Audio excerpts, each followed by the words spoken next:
โอ้ยสวัสดีจ้าพี่น้องเรานี่ตลาดวันอาทิตย์ที่เก้าจ้ามาเด้อพี่น้องโอ้ยพี่จะเลี้ยงแซ่บๆงามๆยาวบานคักแดงกระไดพี่ ห น้ อ อง มหอมบักแตง อากาศคือปนานแดดคักแดดจะคอยพญายอยู่ขายกับซื้อน้ำพญายก็ได้กินกาวนะจ๊ะว่าเอาหวังไหวเจ้าหนัก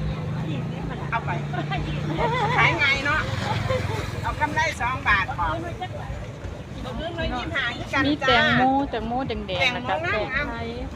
แตงไทยหอมๆเลยสุกๆจ้ะ แล้วมันหอมไหม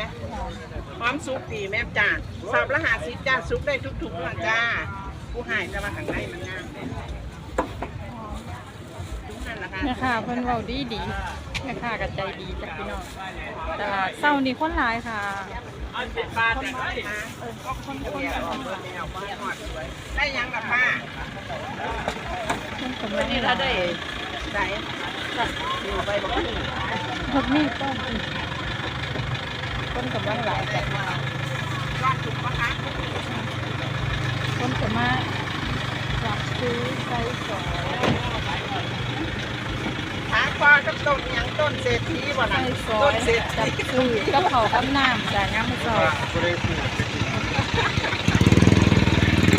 แล้วคนจะซักไว้ตามทางว่ามันหอมกระซ้ำเลยจะเป็นเศรษฐีก็ไม่คือเด้อ เอกช่วยจะมาเปลี่ยนหาคนขายเขาขายเด้อสอบละ50นะจ๊ะ อืม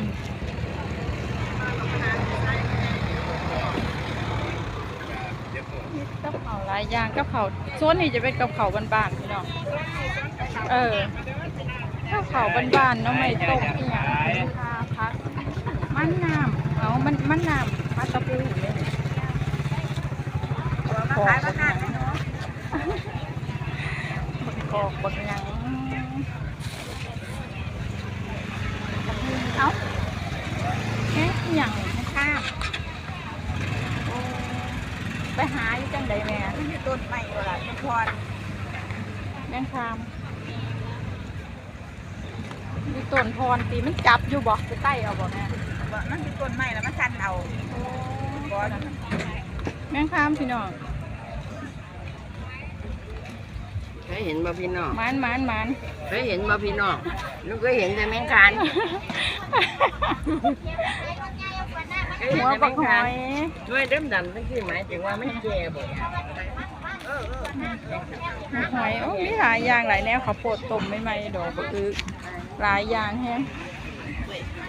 กล้วยค่ะกล้วยทำดีแล้วจ้าพี่น้อง